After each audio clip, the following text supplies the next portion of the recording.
Oke, halo semua rekan-rekan mahasiswa S2 Magister Manajemen Universitas Ciputra Online, khususnya bagi rekan-rekan kami dari batch 8. Perkenalkan, kami kelompok 6 dari eh, program Magister Manajemen ini, batch 8, yang hari ini akan membawakan presentasi terkait mata kuliah Business Opportunity Creation.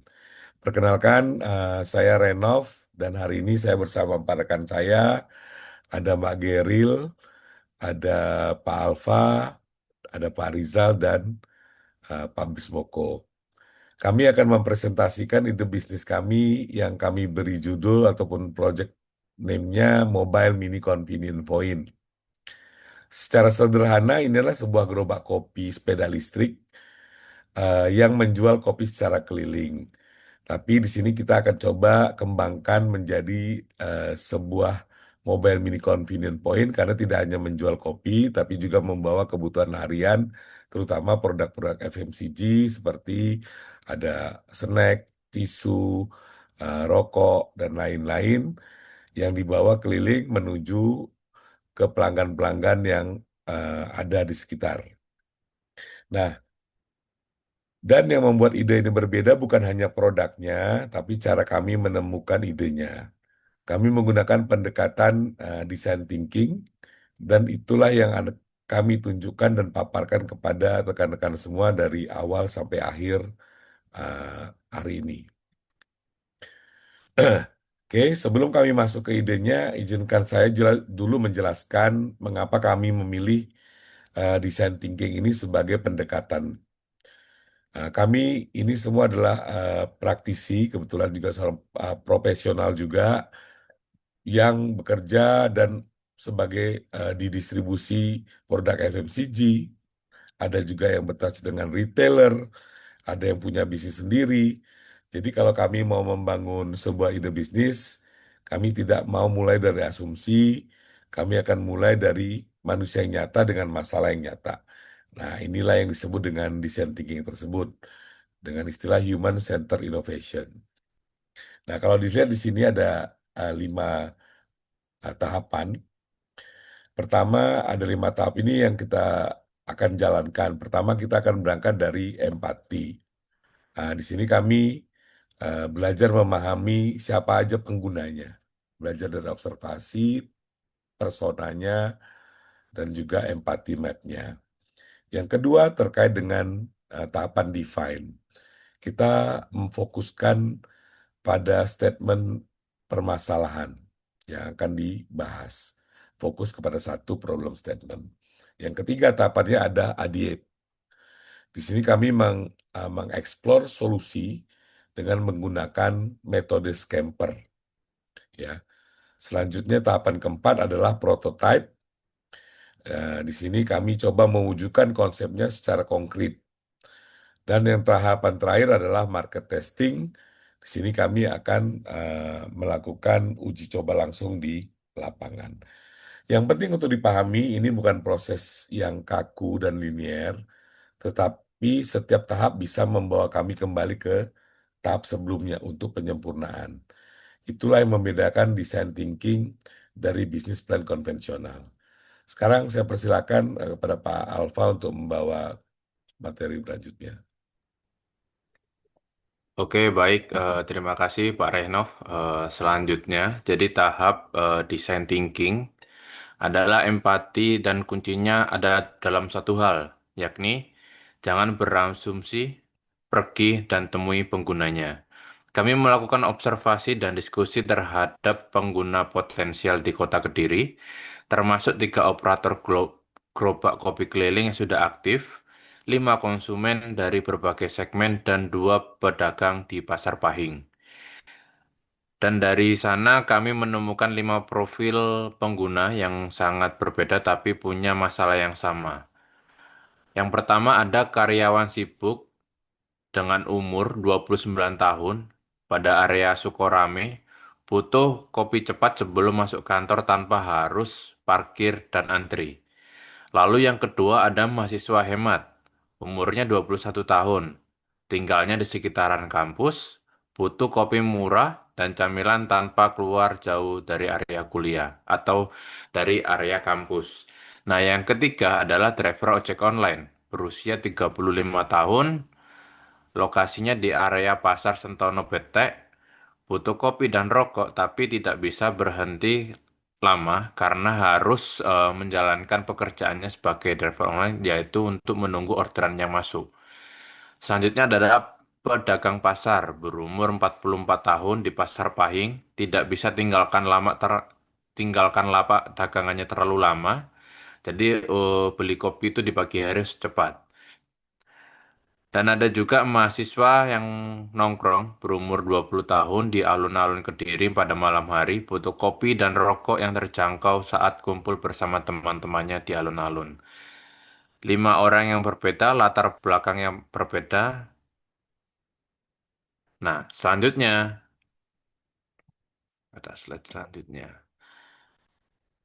adalah terkait empathy map atau dan pain points. Setelah kami petakan pengalaman kelima segmen tersebut ke dalam empathy map, polanya sangat jelas. Dari sisi think and feel, semua merasakan bahwa kopi dan kebutuhan harian itu penting, tapi selalu terkendala oleh waktu dan jarak. Yang kedua, dari sisi her. Keluhan yang sama beredar di semua lingkungan, di grup WhatsApp driver, di obrolan kantor, di antar sesama pedagang pasar. Ini bukan masalah satu orang, tapi masalah komunitas atau masalah hampir banyak orang. Dari sisi si, di titik aktivitas sehari-hari mereka, pilihan yang ada tidak memuaskan. Minimarket jauh, warung harus antri, dan di cafe atau coffee shop itu mahal.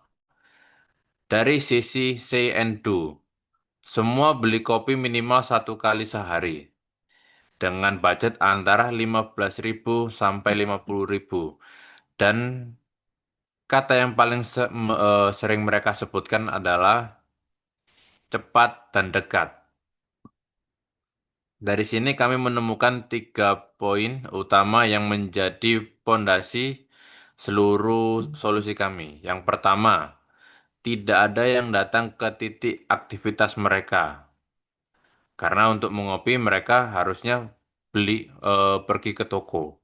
Yang kedua, mereka waktunya terbuang untuk hal-hal kecil seperti parkir, terus harus masuk ke coffee shop, antri, lalu bayar. Terlalu banyak langkah hanya untuk secangkir kopi.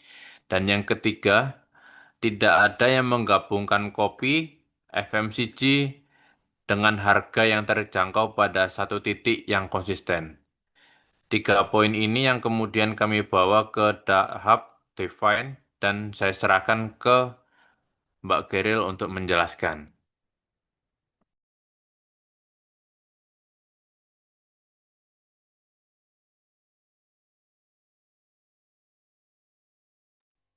Masih di mute, Mbak.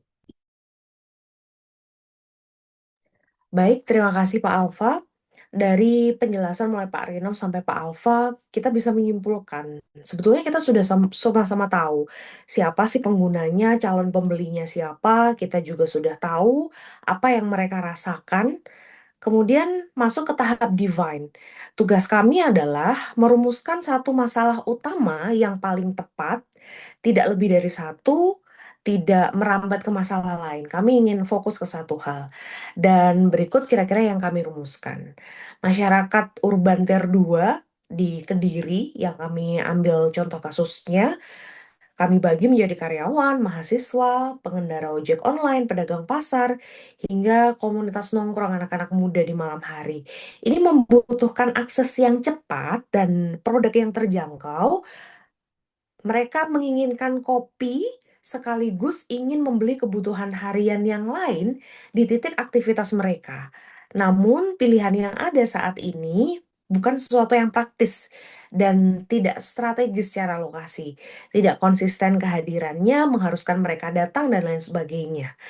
Dan belum ada yang bisa menggabungkan, menjawab semua kebutuhan tersebut dalam satu layanan. Tiga kata kunci dari masalah yang dihadapi lima persona tersebut adalah tidak praktis, tidak strategis, dan tidak konsisten. Dan satu insight penting yang kami temukan di sini adalah masalahnya bukan soal kualitas produk. Kopi di Kediri memang sudah banyak penjualnya. Warung sudah banyak, coffee shop juga sudah banyak. Masalahnya adalah di mana dan kapan layanan itu hadir. Dari sini ide kami lahir. Next. Masuk ke dalam tahap ideate, dan di sini kami menggunakan metode Scamper sebagai tools untuk mengeksplorasi solusi dari tujuh sudut pandang yang berbeda. Saya ingin tekankan bahwa Scamper bukan metode yang berdiri sendiri. Ini adalah alat bantu yang di dalamnya ada tahapan ideate design thinking. Kami tidak sekedar mencantumkannya, hanya mengamati saja, tapi kami benar-benar menggunakan metode Scamper untuk membangun ide dari nol. Ada 7 elemen. Yang pertama yaitu substitute. Kami menggantikan toko fisik dengan unit bergerak yang mendatangi pelanggan. Jika sebelumnya pembeli itu harus datang ke warung kopi atau harus datang ke toko untuk membeli rokok misalnya, kami menggantikan toko fisik tersebut dengan unit sepeda listrik yang statis yang akan mendatangi pelanggan.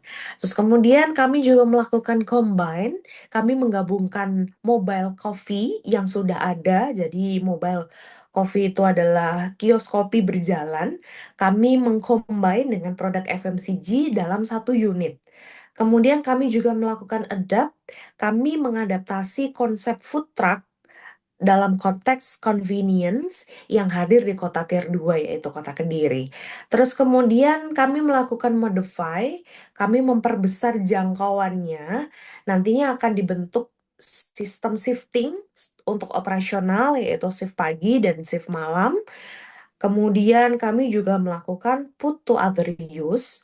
Sepeda listrik yang biasanya digunakan sebagai alat transportasi, kami berusaha untuk memfungsikannya sebagai unit retail bergerak. Tapi dari ketujuh elemen ini ada dua yang paling dominan dan paling langsung menjawab pain point yang kami temukan, yaitu eliminate dan rearrange. Dalam sisi eliminate, kami berusaha menghilangkan kebutuhan pelanggan untuk datang ke toko, meminimalisir tenaga yang harus dikeluarkan untuk datang ke toko. Kemudian kami juga melakukan rearrange, kami membalik logikanya, bukan pelanggan yang mendatangi produk, melainkan produk yang kami bawa yang akan mendatangi pelanggan. Inilah yang menjadi DNA dari Mobile Mini Convenience Point. Terus, seperti apa sih wujudnya? Next, Pak. Wujudnya akan seperti ini, tercermin di gambar yang ada di tengah. Ini adalah gerobak sepeda listrik yang sudah dirancang sedemikian rupa. Gerobak sepeda listrik yang menjual kopi ini sebetulnya sudah eksis dan berkeliling di daerah sekitar Kediri dan di kota-kota lain juga sudah eksis. Kami berusaha untuk memaksimalkan manfaatnya. Kami membuat sesuatu yang berbeda dari gerobak biasa, yaitu dengan menambahkan konsep 4 rak 4 sisi. Jadi kami memanfaatkan setiap sudut gerobak untuk menempatkan produk dengan beberapa kategori produk yang berbeda. Contohnya di sisi pertama, kami akan menambahkan display rokok sebagai salah satu produk FMCG yang erat kaitannya dengan kopi juga. Terus kemudian di sisi kedua, kami akan menjual camilan dan snack. Di sisi ketiga untuk kebutuhan harian seperti tisu, korek, permen, dan kebutuhan kecil lainnya. Dan di sisi keempat akan kami gunakan untuk branding, promosi, serta panel kris untuk memudahkan pembayaran. Kemudian dari sisi kopinya sendiri, kopi yang dijual cukup terjangkau bila dibandingkan dengan coffee shop, start di harga 8.000. Nantinya kami akan menyediakan dari americano sampai caramel latte di harga 17.000, 15 sekitar segitu. Hal ini cukup terjangkau, tapi kopi yang disajikan juga tetap kopi yang berkualitas. Secara operasional, kami akan merancang dalam 2 shift, yaitu shift pagi dari jam 6 sampai jam 12. Operatornya akan keliling, menyasar area perumahan, perkantoran, dan daerah-daerah ramai seperti Pasar Paing, Pasar Stono Betek, dan titik-titik ramai di pagi hari di daerah sekitar Kediri. Terus kemudian untuk shift kedua di malam hari dari jam 6 sampai jam 10 malam menyasar komunitas nongkrong di sekitar alun-alun Kediri, Jalan Doho, Jalan Diponegoro, dan beberapa titik ramai yang lain. Dan model bisnisnya kami menggunakan skema konsinyasi antara kami dan operator gerobak. Kami akan melakukan titip jual, sedangkan operator gerobak tentu saja tidak perlu modal untuk membeli produk FMCG. Keuntungannya akan dibagi, contohnya seperti rokok, akan dibagi 50-50, kami akan mendapatkan 50%-nya, yaitu sekitar 1.000, dan kemudian operator juga akan mendapatkan nominal yang sama sekitar 1.000. Jadi masing-masing pihak 50-50 sama. Kemudian untuk produk FMCG lain seperti snack, tisu, dan lain-lain, kami akan mengambil keuntungan 500 per item. Begitu juga dengan pihak operator gerobak. Untuk operator gerobak ini sangat menjanjikan karena ini zero risk bagi mereka. Hampir nol resikonya karena semua barang dagangan kami yang menyediakan, kami yang mengatur rotasinya, dan apabila tidak laku juga kami yang akan menanggung kerugiannya. Dan di sisi lain kami juga tetap mendapatkan keuntungan dengan terjualnya produk tersebut. Dari saya cukup itu, kemudian saya serahkan ke Pak Bismoko untuk menyampaikan bagaimana kami menguji ide ini di pasar. Baik, terima kasih Bu Keril. Dan berikutnya akan saya lanjutkan. Di tahap market testing, kami memvalidasi apakah konsep ini benar-benar relevan dengan pasar. Jadi bukan hanya di atas kertas, tapi bagaimana ide ini bisa benar-benar terlaksana di lapangan. Kami melakukan survei langsung kepada 5 responden yang mewakili kelima segmen target kami di Kota Kediri. Dan hasilnya berbicara seperti 3 angka di atas di layar, yaitu 80% responden menyatakan tertarik dan juga sangat tertarik. 60% mengalami kesulitan mendapatkan kopi atau kebutuhan harian di dekat lokasi aktivitas mereka. Dan kelima segmen target kami semuanya terwakili di dalam survei ini.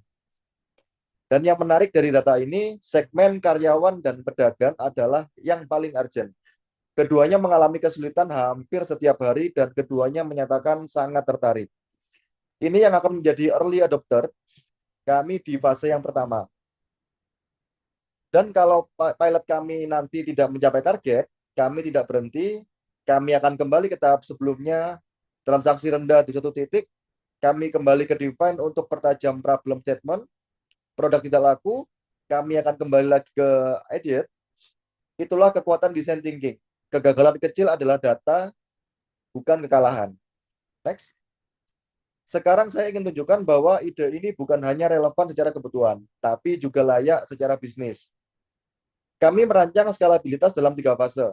Fase pertama, bulan 1 sampai bulan 4, kami jalankan pilot dengan 5 gerobak untuk validasi model dan skema konsinyasi. Fase kedua, bulan 5 sampai bulan 8, ekspansi ke 10 gerobak plus digitalisasi pencatatan stok. Fase ketiga, bulan 9 sampai bulan ke-12, 20 gerobak dengan ekspansi wilayah ke Kediri, Blitar, kota-kota terdekat, dan hingga di seluruh Jawa Timur. Dan tahun kedua ke atas, kami berkembang menjadi agregator distribusi FMCG via jaringan gerobak keliling. Modal awalnya sangat terukur. Total investasi untuk 5 gerobak di fase pertama hanya 9 juta. 1,8 juta per gerobak untuk stok rokok, stok FMCG, dan pengadaan rak. Dan proyeksi hasilnya, BEP kami tercapai di bulan keempat. ROI kumulatif setelah 12 bulan dengan 20 gerobak mencapai sekitar 386%. Dan profit bersih di fase ketiga sekitar 8,7 juta per bulan. Ini bukan angka spekulasi. Ini adalah output dari proses design thinking yang sudah kami validasi kebutuhan pasarnya dari awal. Berikutnya saya serahkan ke Pak Rizal. Siap, terima kasih. Saya ingin menutup presentasi ini dengan satu hal ya, yang menurut kami sama pentingnya gitu ya, dengan angka-angka yang tadi baru saja didengar, yaitu nilai dan etika di balik bisnis ini. Jadi sebagai entrepreneur dan kami juga sebagai praktisi yang sudah bertahun-tahun di lapangan, kami percaya bahwa bisnis yang baik itu bukan hanya yang paling cepat tumbuh begitu ya, tapi yang tumbuh dengan cara yang benar gitu ya. Pada tahap empathy, kami mendengarkan pengguna dengan tulus gitu ya, bukan untuk mengeksploitasi kebutuhan mereka itu seperti apa, tapi memang benar-benar untuk memahaminya. Kemudian pada tahap idea, kami juga sadar bahwa bisnis ini kan melibatkan produk rokok ya. Dan kami tegas, kami hadir untuk melayani konsumen yang sudah membuat pilihannya mereka sendiri. Jadi bukan untuk menciptakan konsumen baru. Serta semua produk yang dijual memang legal ya, dan juga sesuai dengan regulasi cukai yang berlaku. Selanjutnya di tahap prototype, skema konsignasi ini kami rancang dengan satu prinsip, yaitu prinsipnya zero risk bagi operator ya. Kesepakatannya tertulis sejak awal, pencatatannya terbuka, jadi tidak ada yang disembunyikan. Di tahap market testing, data yang kami kumpulkan bukan untuk menekan mitra yang kurang perform ya, tapi untuk belajar bersama dan mencari pola yang lebih baik. Dan tiga pilar yang dasar itu semua, transparansi, nilai tambah yang nyata, dan tanggung jawab kepada ekosistem lokal, kami tidak hanya membangun bisnis ya, kami membangun kepercayaan, kepercayaan operator yang bermitra dengan kami, kemudian kepercayaan konsumen, kemudian dan juga kepercayaan ekosistem UMKM di lokal Kediri ya, yang ingin kami perkuat, jadi bukan digantikan gitu ya. Terakhir, karena entrepreneur yang baik kan bukan hanya yang paling cepat tumbuh begitu ya, tapi yang tumbuh dengan cara yang benar. Sekian, terima kasih kami dari kelompok 6. Salam entrepreneur.